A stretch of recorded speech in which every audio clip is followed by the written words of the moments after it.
Hey, and welcome back. So, you have been taught that saying yes keeps people close, that giving more means loving more. But here is the hard truth I've learned: over giving isn't love, it's self abandonment.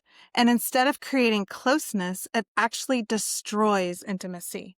Let me show you why a lack of boundaries is keeping you lonelier than you realize. But first, I'm Janice Holland, a licensed therapist, and I am the trauma teacher. I'm here to help you step out of performative living, where people pleasing and self abandonment thrive, and into courageous living, where your voice leads, your choices align with your values, and your life finally belongs to you. So, we grow up in families, schools, churches, workplaces that all teach a version of the same lie. The more you give, the more lovable, acceptable, pleasing, or good you are. Say yes to your parents and they'll be proud. Say yes to your boss and you'll be valued. Say yes to your partner and they won't leave. But here is the uncomfortable truth. Constantly saying yes when your soul inside is screaming no isn't generosity. It's actually manipulation. Let that sink in a little, because when you curate a version of yourself that's always agreeable, always available, always likable, you're not showing people the real you. You're showing them this performance, a curated, airbrushed version of yourself designed to secure approval and avoid rejection. The version of you they want to see. And here's the kicker: if people love that version of you, they don't actually love you. They love the mask. They love this performance, which means the real you remains hidden, starving for intimacy. And before you tell me, but Janice, I'm just doing what Jesus would do. I'm following my Christian values. I'm called to serve. I want you to think again. Being in a state of constantly saying yes and abandoning your own needs, avoiding boundaries, isn't true service.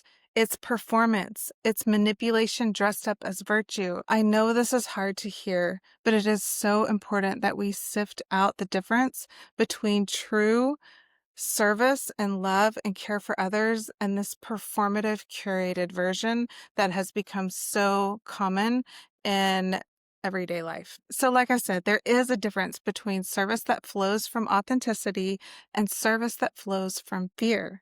Here's the difference. Let's look at what I call performance service. You agree to watch your neighbor's kids even though you're exhausted. You plaster on a smile and tell yourself, this is me being selfless. This is the Christian thing to do. But inside you're resentful and maybe secretly hoping for some recognition. That's not service, it's self-abandonment. Versus authentic service, you pause, check in with yourself, and realize you don't have capacity today. You kindly say not this time, and later, when you're rested, you genuinely offer to help.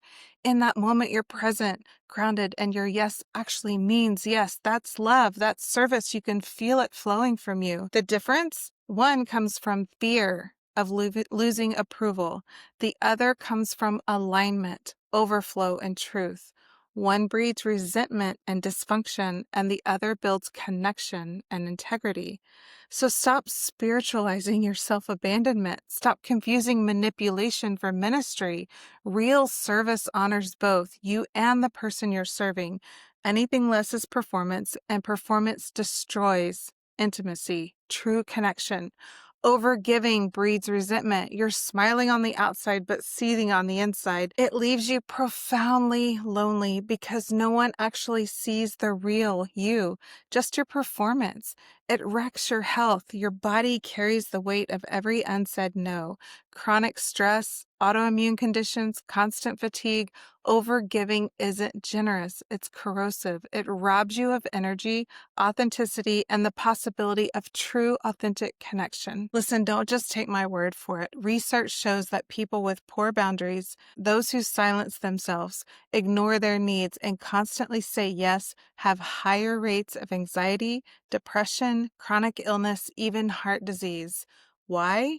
Because your nervous system was never designed to survive in permanent overdrive. Every time you abandon yourself, your body pays the price. Boundaries aren't just emotional, they're biological. So here's the reframe most people miss. Boundaries are not rejection.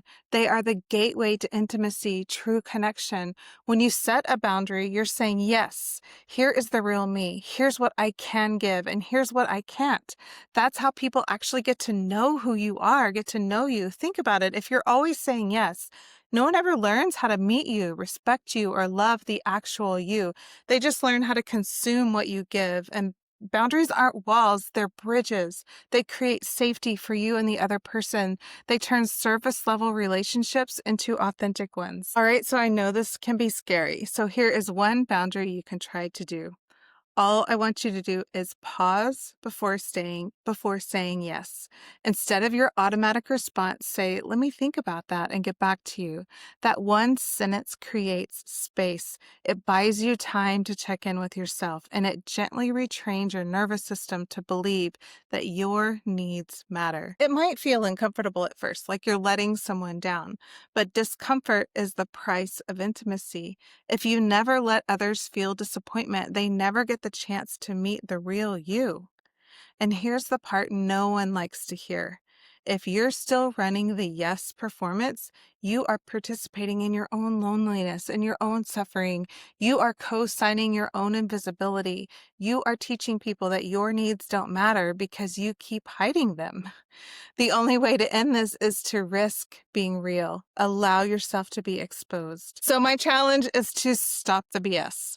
Overgiving isn't love. Boundaries are. Okay, so I know this is a lot to take in. Watch it a couple of times if you need to. And in the final video of this series is coming out in a couple of days. I'll show you how one courageous choice doesn't just change your life. It ripples through generations. It breaks generational patterns and shifts the collective.